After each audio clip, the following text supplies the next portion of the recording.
I didn't plan on walking into the Sable Crown Hotel that afternoon. I didn't even pack a bag. I drove straight from my office, still wearing the same charcoal dress I'd had on since 7 in the morning. My phone was wedged between my shoulder and ear, the hotel concierge's voice still echoing in my head. "Mrs. Hale, we're just calling to confirm your early check-in for tomorrow. Will you still be joining your husband?"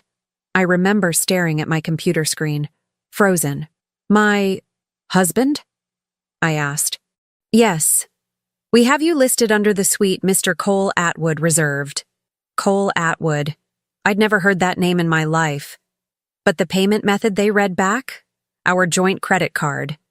The one Jordan insisted we use for transparency. That was 3 hours ago. Now I was walking across the marble lobby of the most expensive hotel in Miami Beach, trying to make sense of the polite smiles from the staff who seemed to know me. The concierge, a young, polished woman with a perfect bun, lit up the moment she saw me. "Mrs. Hale, welcome back. We weren't expecting you until tomorrow." Back. As if I'd been here before, as if I was part of this routine. I forced a smile I could barely hold. "I need to check something about a reservation." "Of course," she replied, typing quickly. "Mr. Atwood checked in about an hour ago. He mentioned you might arrive ahead of schedule, so the suite is ready if you'd like to go up." My blood went ice cold. An hour ago. During a week he claimed he was in Chicago for a client retreat. I cleared my throat. "I'll find him myself." She smiled warmly. "Rooftop bar. He usually starts his evenings there." Usually. My husband had a routine here. A secret life that had run smoothly enough for a hotel to recognize me by sight, even though he used another man's name. I made my way through the lobby, past the velvet ropes, up the elevator. Every step felt heavier than the last. I wasn't crying. I wasn't shaking. I felt disturbingly calm, like my body had gone into survival mode. When the elevator doors opened onto the rooftop, the first thing I noticed was the sound. Glasses clinking, a DJ playing soft house music, laughter spilling out in little bursts. The second thing I noticed was him. Jordan stood near the glass railing, back turned to me.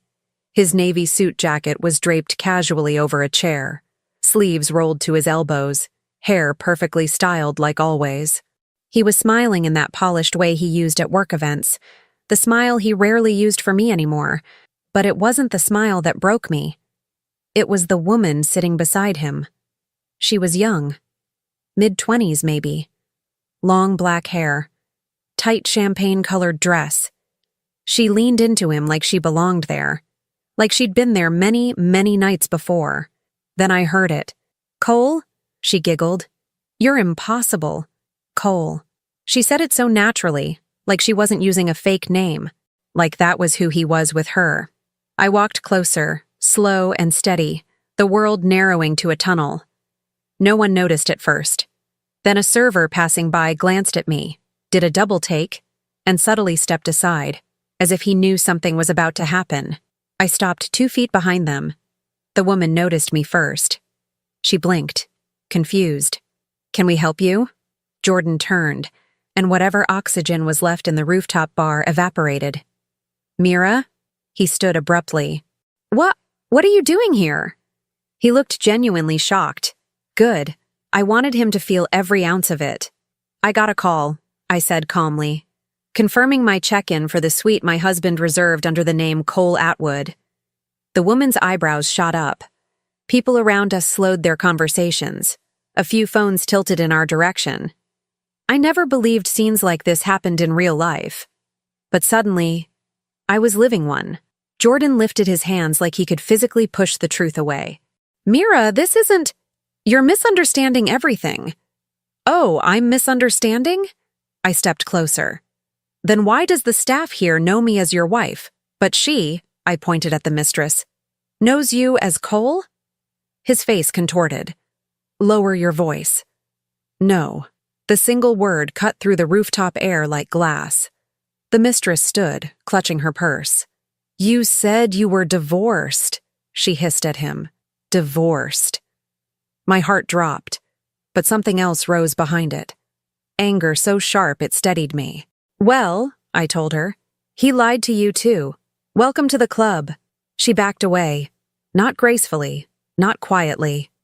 She grabbed her jacket and stumbled toward the elevator, shaking her head while people whispered around her. Jordan reached for my arm. Mira, stop making a scene. We can talk about this. I pulled my arm away so fast he flinched. You made the scene, I said. I'm just finishing it. The surrounding crowd fell silent. You used a fake name. Used our money. Used this hotel like your personal playground. And you thought you'd never get caught because you're careful. But you forgot something. I stepped closer, my voice low but clear. Someone always slips. He swallowed hard. Please. Don't do this here. I smiled. Not warmly, not kindly. The kind of smile that comes from clarity, not pain. You did this here. Then for the first time in 14 years I slapped him. Not out of rage, out of punctuation. The sound cracked across the rooftop, sharp and final. Gasps, a few murmurs. Someone whispered, he deserved that. I didn't wait for him to speak again. I grabbed my purse, turned, and walked through the crowd. No tears, no shaking, just purpose. As the elevator doors closed behind me, I whispered to myself, he has no idea what's coming next. And I meant every word. People like to say you just know when something is wrong in a marriage. That's a lie. You don't just know. You rationalize. You adjust. You convince yourself you're being dramatic, emotional, overreacting. You bury instinct under routine. I met Jordan when I was 24. I was working 2 jobs, piecing together my graphic design career, living in a studio apartment the size of a walk-in closet. He walked in with polished shoes and the kind of confidence you only see in men who've never had to doubt themselves. He made me feel chosen, seen, special. When we married, I didn't hesitate to shift everything for us. I paused my career so he could climb faster. I took care of our daughter, Eden, practically on my own while he promised these brutal travel schedules were temporary. I told myself I was supporting our future, not sacrificing my own. But now, looking back, I see the pattern I didn't want to acknowledge. The missed birthdays, the canceled anniversaries, the sudden business trips with no warning, the perfectly folded receipts he left out on the counter. Almost too perfect. And the one that still haunts me. 6 months ago, Eden asked, "Why does Daddy say he's in New York when I saw palm trees in the background on his video call?" I laughed it off. Maybe he was near a hotel plant. She believed me. I believed myself. Because believing anything else meant admitting my life was already breaking. The stakes weren't just emotional. They were financial. Jordan and I built everything together. Our savings, our condo, the small inheritance my late mother left me, which he insisted we invest together. He handled most of it. I trusted him. I trusted the man who used a fake name at a luxury hotel like it was nothing. After the rooftop confrontation, I drove home numb. Eden was with my sister, so the house was silent when I walked in. Silent in a way that forced me to hear my own thoughts. I opened our financial app. Transactions I never questioned stared back at me. Same hotels, same cities, recurring dates. He wasn't hiding an affair. He was maintaining a second life. My sister, Rachel, showed up an hour later with Eden asleep on her shoulder. She took one look at me and didn't bother with small talk. What happened? I told her everything. Every detail, every lie. She set Eden on the couch and faced me with that look only an older sister can give. The look that says I knew, but I didn't know how to tell you. Mira. I didn't want to say anything, but 3 weeks ago I saw him downtown. He wasn't alone. My chest tightened. He said it was a coworker, she added. But the way he touched her back, she shook her head, jaw tight. You're not imagining this. You're not overreacting. He betrayed you. There it was. Confirmation from someone who had nothing to gain by telling me the truth. Everything I built, everything I protected, everything I trusted, gone. And for the first time since the hotel, something inside me hardened. I wasn't going to cry. I wasn't going to plead. I was going to dismantle him piece by piece, just like he dismantled our marriage. The morning after the hotel confrontation, I woke up with a clarity that felt almost violent. No tears. No shaking hands. Just a steady, cold focus I didn't recognize in myself. I wasn't going to wait for Jordan to explain. I wasn't going to debate. I wasn't going to negotiate. I was going to act. The first thing I did was open my laptop and pull up every financial account we shared. For years, he handled the boring money stuff, while I focused on our home in Eden. Now I saw exactly what that convenience cost me. Transfers between accounts I didn't recognize. Credit card charges tucked between legitimate expenses, quiet withdrawals, and the worst. He'd opened a separate savings account 2 years ago, in his name only. I inhaled sharply, but not out of pain, out of confirmation. The story was writing itself. I started with the simplest move. I froze every card tied to our joint accounts. All of them. Not tomorrow. Not after a conversation. Right then. Then I called the bank and requested temporary monitoring lockdown on our funds, citing potential unauthorized activity. They didn't need details. My voice alone carried enough certainty to push everything through fast. By the time the sun had fully risen, Jordan's financial access was gone. Next, I called an attorney, a woman named Talia Graves, recommended by Rachel's coworker. Divorce attorney. High-powered, efficient, no nonsense. A woman who had seen every kind of betrayal and knew exactly how to weaponize the truth without turning messy. She picked up on the second ring. "Tell me what happened," she said.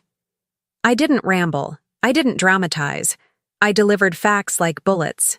Fake name, joint funds, mistress, duplicate travel pattern, lies to our daughter. Talia didn't gasp or hesitate. She just asked, "Do you have proof?" "Yes." "Good. While he's still in shock, you need to secure hard assets and living arrangements. Do you want marital home possession?" "Yes." "Then pack what you and your daughter need, and I'll file the temporary order today." It was surreal how quickly the world shifted into place once I stopped waiting for Jordan to tell the truth. I walked through our home packing Eden's clothes, her favorite stuffed animal, my laptops, passports, birth certificates. Every essential went into the trunk of my car. While I folded the last stack of Eden's t-shirts, my phone buzzed. Jordan. I let it ring out. He called again. And again. Then texts came, increasingly frantic. "We need to talk. Mira, please answer. This is not what you think. Where are you?" I blocked his number. If he wanted answers, he could speak to my attorney. By noon, I was driving to Rachel's house, Eden chattering in the back seat about her school art project, blissfully unaware that I was dismantling her father's life in real time. While she played in the living room, I sat at Rachel's kitchen counter drafting an email to Jordan. Professional, cold, and legally safe. Jordan, effective immediately. All communication regarding our finances, assets, and custody will go through my attorney, Talia Graves. I have removed myself and our daughter from the home for the time being. Further details will be provided through legal channels. No insults, no emotional paragraphs, just structure. I hit send. 5 minutes later, another text came through, this time from an unknown number. "Mira, it's me. Why are the cards declined? Call me immediately." I stared at the message, feeling nothing. He finally felt a fraction of the disruption he'd caused me. He finally experienced what it was like to lose control. But this was only the beginning. I had made my decision. And now the first moves were already in motion. Jordan would never see the rest coming. By the time the second day hit, the fallout had already started. Louder, faster, and far more chaotic than I expected. I was at Rachel's kitchen table, helping Eden glue cotton balls onto a construction paper cloud, when my phone began vibrating nonstop. Unknown numbers, Jordan's office line, a private caller, then his brother, then his mother. I let every call go unanswered. Actions speak before explanations, and mine were speaking loudly. The first real shift happened mid-morning. Jordan finally emailed, The subject line read, "Urgent." The message was short, panicked, and sloppy, 3 qualities he'd always prided himself on avoiding. "Mira, the cards aren't working and the bank won't tell me why. I tried the savings account. Nothing. We need to talk. I'm coming home tonight." He still didn't get it. There was no home for him to come back to, at least not with me in it. I forwarded the email to Talia. Her response came 5 minutes later. "Good. The more destabilized he becomes, the easier it will be to secure the emergency order. Don't reply." I took her advice and went back to helping Eden glue the last cotton ball onto her cloud. My daughter looked up at me, oblivious to the quiet war erupting outside that kitchen. "Mommy, why aren't we going home?" Her voice cracked me open for a second, just long enough for the ache to rise, burn, then settle. "We're just visiting Aunt Rachel for a little while," I told her gently. "Everything's okay." She nodded and kept coloring. Jordan had destroyed the version of family we used to be, but he wouldn't take her sense of safety with it. I wouldn't let him. By noon, the second wave hit. Rachel walked into the kitchen holding her phone. "You need to see this." She tapped play on a video, a shaky clip filmed on someone's Instagram story. The rooftop bar, the confrontation, my voice, my words, Jordan's name, the slap. The video already had thousands of views. People were stitching it, commenting, asking who the mystery cheating husband was, speculating. The internet had a new villain, and it was only a matter of time before someone connected the dots. "He's going to lose it when he sees this," Rachel muttered. "Good," I said. She gave me a careful look. "You okay?" "Yes." And it was true. It wasn't joy or triumph. It was clarity. Like the chaos around me was finally matching the chaos he had created inside our marriage. Around 3, the mistress made her move. She sent me a DM. I recognized her face instantly from the rooftop. "Hi, Mira. I'm really sorry. I didn't know he was married. He told me his divorce was finalized. I feel sick. If you want proof, I have messages. Receipts? I also found out I'm not the only one. Not the only one." The words didn't sting. They confirmed the scale of his rot. I didn't respond, but I forwarded the message to Talia. She replied, "This is good. We'll need everything." The third wave came late afternoon. Jordan finally found a phone that worked. He called Rachel's landline. She glanced at me. "Do you want me to answer?" "No, put it on speaker." She did. "Mira? What the hell is going on?" I tried checking out of the hotel and the card declined. Then I tried the debit. Declined. The bank won't even verify I'm on the account. Do you know how insane that makes me look? He sounded frantic. And beneath that, furious. He didn't miss control, he missed power. "Where's Eden? Why aren't you answering? We need to fix this before—" I cut in. "Before what?" Silence crackled through the phone. Then he spoke again, voice low and angry. "We are not doing this. You don't get to run off with our daughter and freeze our accounts like some—" I didn't let him finish. "Everything you're dealing with," I said calmly, "is a consequence of your choices. This is not—" "No," I continued. "I'm done listening. If you have anything to say, you can relay it through my attorney. You've lost access to our money because you abused it. You lost access to me because you lied. You lost our home because you threw it away." The silence that followed was colder than the rooftop wind had been. "So that's it?" he finally whispered. "You're just blowing up our entire life?" "You already did that," I replied. Then I hung up. Rachel stared at me, wide-eyed. Holy hell. I exhaled slowly. He deserved that.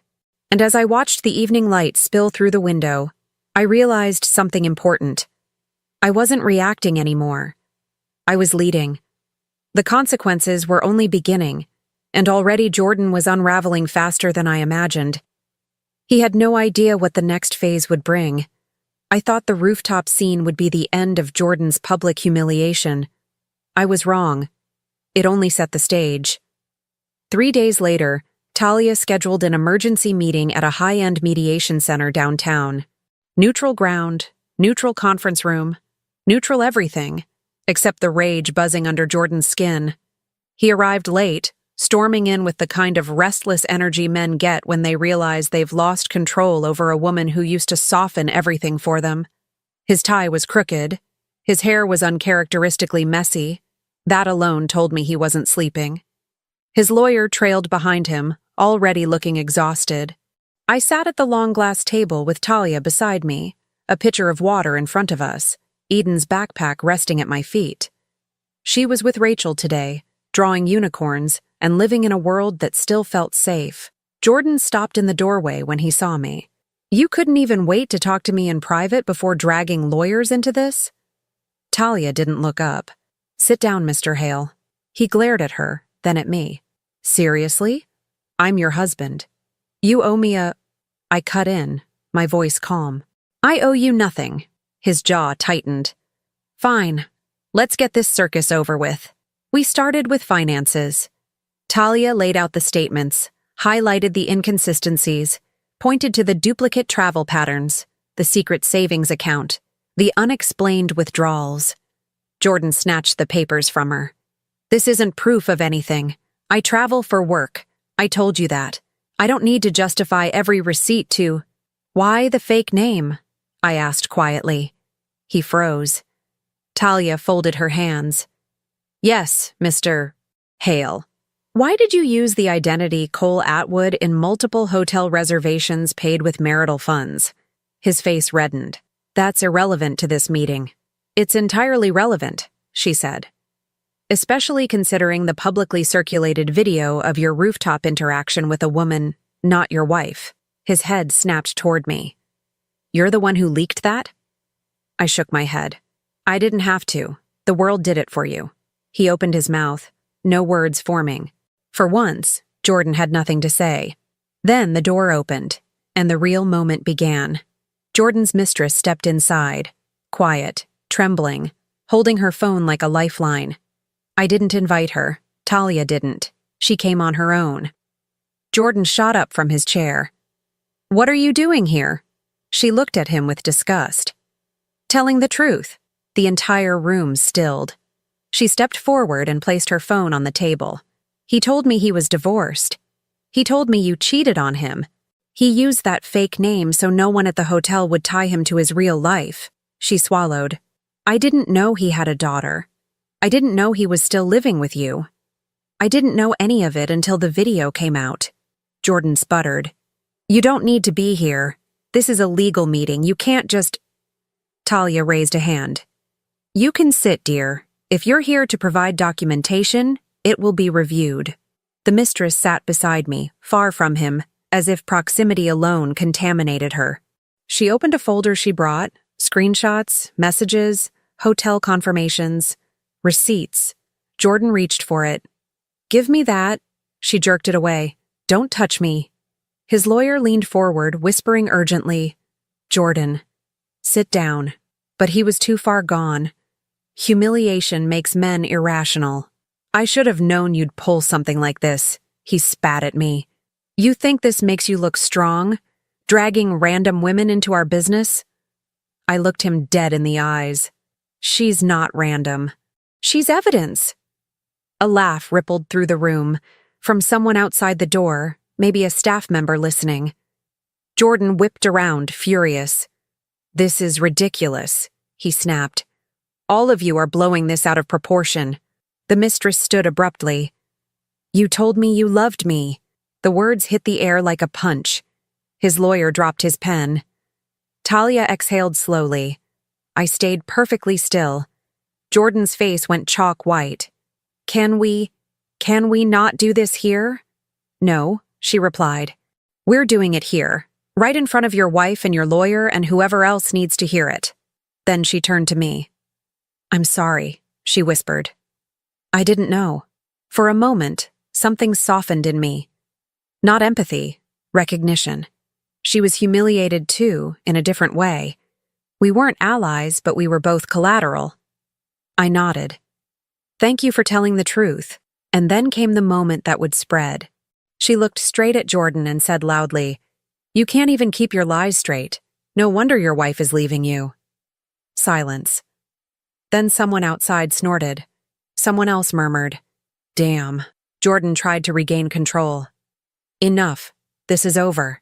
"Yes," I said, rising from my chair. "It is." I gathered my folder and Eden's backpack, and before walking out, I delivered the line that would go viral before the hour ended.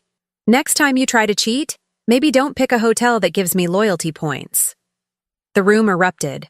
Gasps, muffled laughs. Even his lawyer cracked a smile before catching himself. Jordan's face collapsed in real time. And I walked out, not looking back. The second public humiliation was complete, and this time, there was no coming back from it. I always knew Jordan cared about two things more than anything else: being admired and being untouchable. He built his entire career on those illusions: polished suits, perfect posture, rehearsed charm, an online presence curated like a corporate brochure. Which is why the public humiliation didn't just sting him. It threatened to destroy the image he'd spent his entire adult life constructing. And when men like him feel their image slipping, they don't apologize. They retaliate. It started the day after the mediation disaster. My phone lit up with messages from coworkers, old friends, even distant acquaintances. "Did you see his interview? Girl, he's trying to flip the script. He's saying you had a breakdown?" I opened my laptop and typed his name into Twitter, just once. That was enough. The first thing I saw was a clip from his LinkedIn-hosted livestream, a platform he used for professional insights, now repurposed for damage control. He looked put together again, polished. The mask was back on. Of course it was. He told the audience we were going through a difficult private matter. He said I'd been under a lot of emotional strain lately. He implied the rooftop video was taken out of context. He framed everything as a misunderstanding between spouses. He didn't mention the mistress, or the fake name, or the receipts. He painted himself as composed and compassionate, a husband trying to support his wife through a tough time. The comments were split. Poor guy. People shouldn't judge so fast. Everyone makes mistakes. But then came the other half. Isn't that the guy from the viral cheating video? This feels rehearsed. Where's the wife's side? He thought he could spin it. He truly believed he could rewrite the narrative. And maybe he could have, if it were 10 years ago. But this was now. Receipts talk louder than rehearsed statements, especially when those receipts belong to the women he lied to. By noon, the mistress, now with nothing to lose, posted her own video. No glam filter, no perfect lighting. Just raw truth. "He told me he was divorced," she said, eyes red. "He said his wife cheated and ruined his life. He said he had no access to his daughter. Everything was a lie." She held up her phone.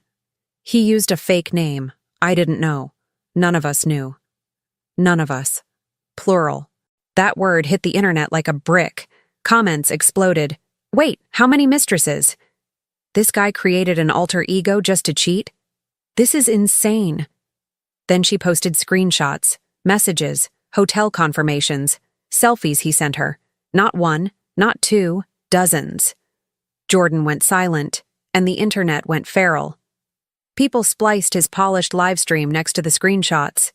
TikTok creators reenacted the rooftop confrontation. Someone even made a meme account called Cole Atwood's Chronicles. Every platform he ever used professionally became a battlefield. He tried to respond once more, this time in a typed statement. "It is deeply distressing to see my private matters misrepresented online. I ask for privacy during this challenging time." It was the "ask for privacy" line that sealed his fate. The comments shredded him. "Privacy? You mean like the privacy you denied your wife? We saw the video, bro. Cole Atwood, please step forward." And then someone found his company website, his profile, his list of corporate clients. A trending hashtag was born. Hail or Cole. Within hours, it evolved into Dr. Cole Atwood Exposed, and then the one that destroyed his professional credibility. Don't hire Cole. It spiraled fast. Jordan's company released a statement distancing themselves from his personal controversies.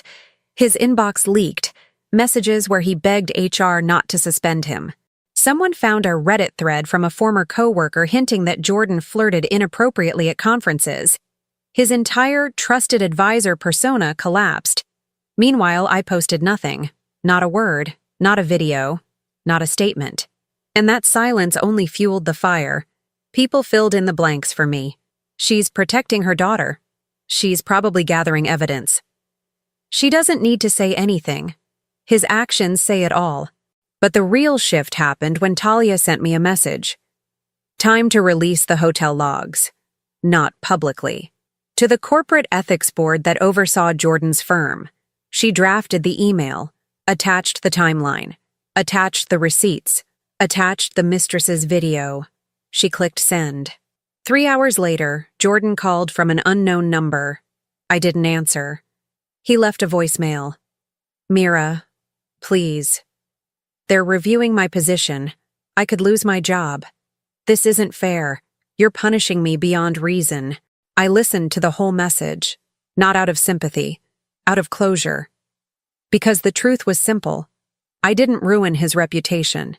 He did. All I did was stop protecting it.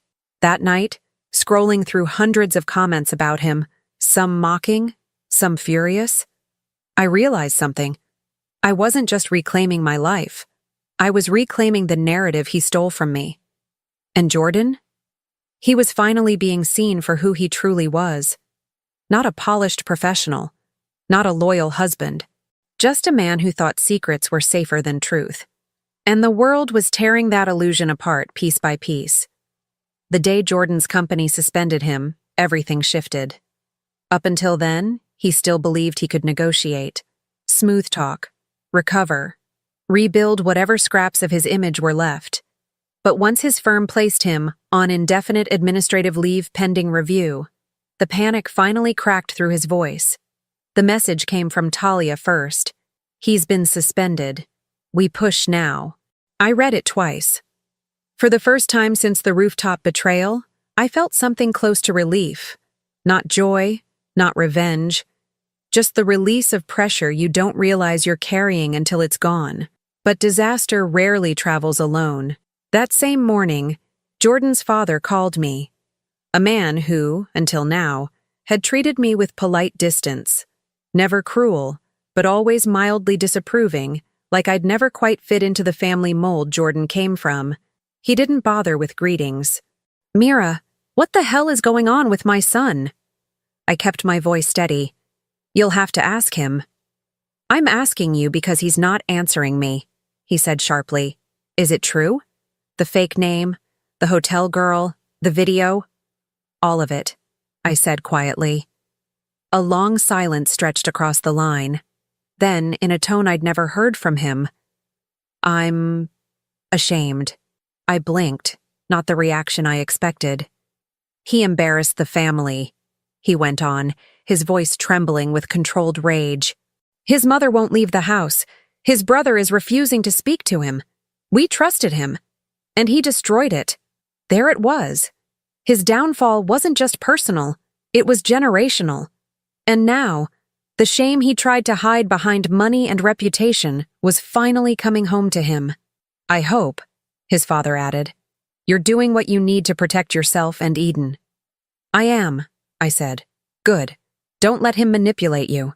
He's already cost you enough. When we hung up, I sat in Rachel's living room staring at the wall, realizing something profound. Jordan had not only lost me, he had lost the people who once believed he was incapable of this kind of betrayal, and the consequences weren't finished. By noon, Talia filed for emergency marital home possession, child custody stabilization, financial freeze continuation, and preliminary division of assets. It was a stack of documents thick enough to bury a man. Jordan didn't respond to the filing. Instead, he showed up. He arrived at Rachel's door pounding like the world owed him attention. Rachel looked through the peephole and whispered, "Do you want me to tell him to leave?" "No," I said. "I'll handle it." I opened the door just enough to stand between him and the threshold. He looked terrible. Dark circles, stubble, shirt wrinkled like he'd slept in it. "Mira, please," he said, hands shaking. "We need to talk." I stepped outside and closed the door behind me. "Talk. Everything is falling apart," he said. "My job, my family, they're all turning on me. You have to tell them this is exaggerated, that you overreacted." I stared at him, stunned. "You think I'm going to help you fix the mess you created?" He dragged his hands through his hair. "I'm begging you. I can't lose everything." "You already did." He exhaled shakily. "Look, I know I messed up." "Messed up?" My voice sharpened. "You built a second identity to cheat. You spent our money on hotels and gifts. You lied to our daughter. You put us at financial risk. You didn't just mess up, Jordan. You detonated your life. I can still make things right," he whispered. And in that moment, I saw it clearly. He really believed it. He believed one apology, one speech, one performance could make everyone forget. "No," I said. "You can't. And I won't let you drag me or Eden down with you." His face twisted, shifting from desperation to anger. "You're punishing me. You're trying to ruin me." "I don't have to," I said. "You're doing that on your own." Then he said the line that sealed everything. "If you don't help me fix this, I'll fight for full custody." I didn't flinch. I didn't gasp. I didn't even blink. "You just threatened the mother of your child during an active investigation of your misconduct," I replied calmly. "Thank you. I'll let my attorney know." His face drained of color. "Mira, I didn't mean—" "It's done," I said. "Leave." He tried again, pathetic, reaching for empathy I no longer had. But Rachel opened the door just enough to call out, "She said leave." He looked at her, then at me, then finally turned away. His shoulders slumped, his steps uneven, like each consequence was physically dragging him down. When he reached his car, I saw him drop his head onto the steering wheel. His body shook, but I felt nothing. No sympathy, no satisfaction, just certainty. The kind that comes when a door closes and you know, truly know, it will never open again. Later that evening, Talia called. "Congratulations," she said. "Custody stabilization is approved. The judge reviewed everything. Jordan won't have unsupervised access until further notice." For the first time in weeks, I exhaled fully. He had lost his reputation, his finances, his family's support, his home, his power. And soon, he would lose the last thing he thought he could control: me. I always imagined the final confrontation would be explosive, a screaming match, a dramatic collapse, some cinematic unraveling of our entire history. But when it finally happened, it was quiet. Too quiet. Talia called me on a Thursday morning. "He requested a meeting," she said. "In person, neutral location. He wants to resolve matters privately. You don't have to go. I can decline." I paused.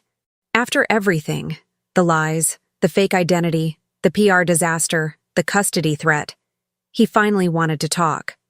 Not because he wanted closure, because he ran out of places to hide. "I'll go," I said. "I want this finished." We met at a small public park near the courthouse. Open space, families walking dogs, kids playing, neutral in every sense. Rachel took Eden to the library so I could be alone. When I arrived, Jordan was already there, sitting on a bench beneath a large oak tree. He looked like a man who hadn't slept in weeks, pale, thin, hair unstyled, suit wrinkled. He wasn't wearing his wedding ring anymore. I stood a few feet away. "What do you want?" He lifted his head slowly. "To talk." "Talk," I said. "I don't have all day." He swallowed hard.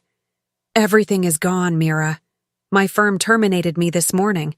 The board said my ethical breach made me a liability. My father stopped returning my calls. My brother blocked my number. I don't even have access to my condo because they changed the security code. All consequences, all self-inflicted.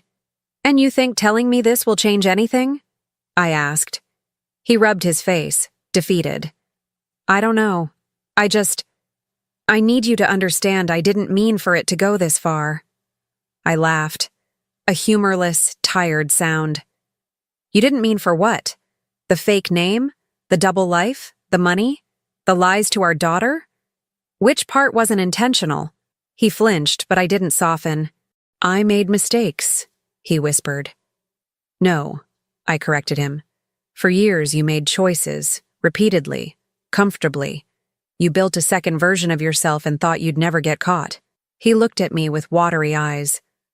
I was unhappy, Mira. You were distant. We were drifting apart. I didn't know how to fix it. Then you talk, I said. You go to therapy, you try. You don't create a fake man and cheat in luxury hotels while using our money. He opened his mouth, searching for words, but nothing came out. Good. The truth had finally smothered whatever script he rehearsed. After a long silence, his voice cracked. I'm begging you, don't destroy what little I have left. I'm not destroying anything, I said calmly. I just stopped protecting what you already destroyed.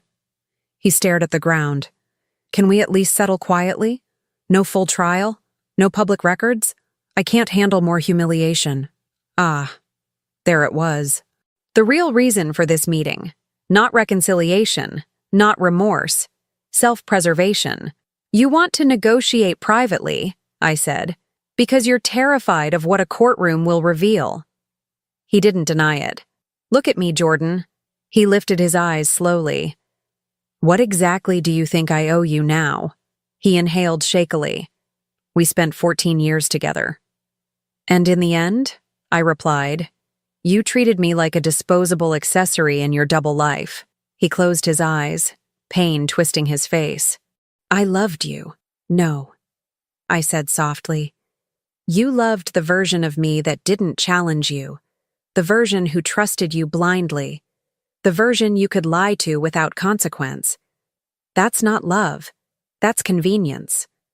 A gust of wind passed between us, scattering leaves across the path. Finally, he whispered, What do you want from me? Nothing, I said. Absolutely nothing. He blinked, stunned. What? You don't owe me apologies. You don't owe me explanations. You don't owe me anything that comes from guilt. The only thing I'm taking from you is freedom. For me and for Eden. He swallowed. Please don't take her away from me. I'm not taking her, I said. I'm protecting her. From instability.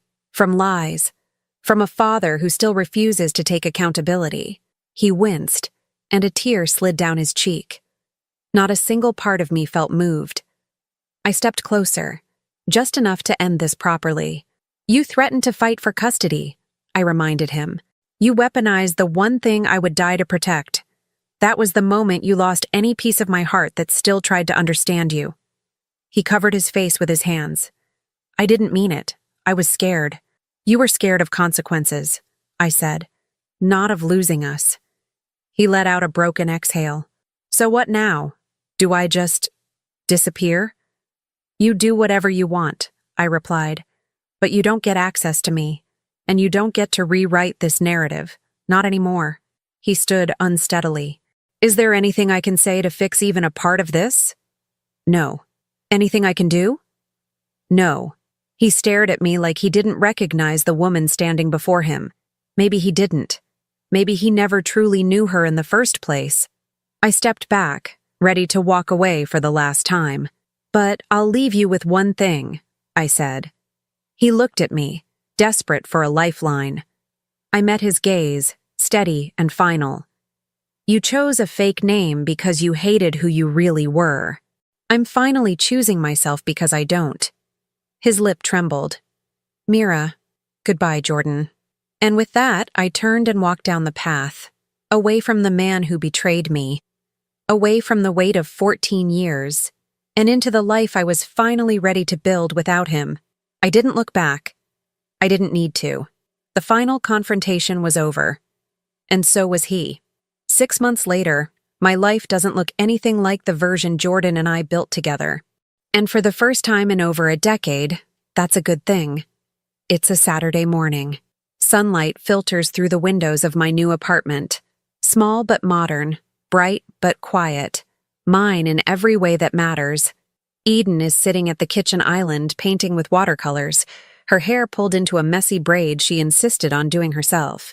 She hums softly while she works, a little melody she makes up as she goes. Before all of this, the smallest things used to trigger me. Silence, sudden laughter, odd schedules, unexpected calls. My body lived in constant suspicion. But now, peace isn't something I chase. It's something I wake up in. After the final confrontation at the park, everything moved quickly. Talia secured the divorce terms faster than Jordan could process them. Joint custody became supervised visitation. The assets he had hidden were seized, audited, or divided. The inheritance my mother left me was legally restored. The marital home was awarded to me with the option to sell or keep it. I sold it, wiped the slate clean, and started over somewhere that didn't echo with ghosts. As for Jordan, the fallout kept unfolding long after our last conversation. He tried to appeal his termination, denied. His firm had too much evidence, too many clients questioning his integrity, and too many public comments associating him with the viral scandal. He tried to repair his family relationships. Doors kept closing. Even his father told Talia, through official correspondence, that they supported my decisions and wanted no further involvement in their son's actions. The mistress disappeared from the narrative entirely after releasing her final statement online.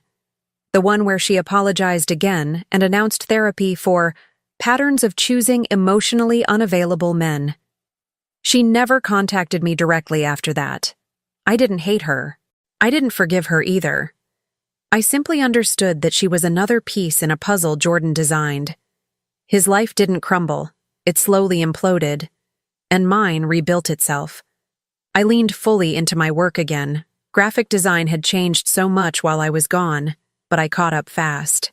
I built a client list, updated my portfolio, started receiving referrals.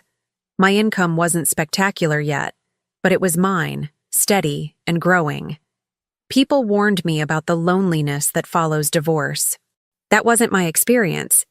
If anything, the loneliness came before, when I was still married, when I was sleeping beside a man who lived a parallel life behind hotel doors and digital lies.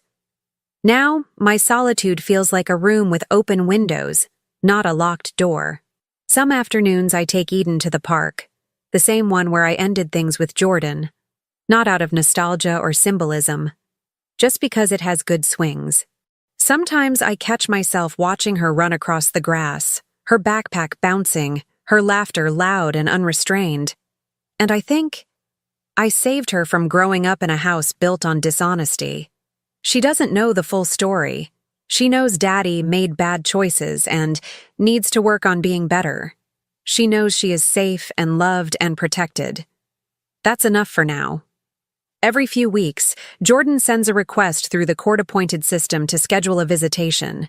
Some get approved, some get denied if he fails certain compliance checks. He's quieter now, polite, almost robotic, like a man who finally understands he's being watched. He hasn't tried to contact me personally since that day in the park. Maybe he learned. Maybe consequences taught him what love never did. One evening, I found a message from his brother. A simple one. "You didn't deserve what he did. I'm sorry it took this for us to see it." I didn't reply.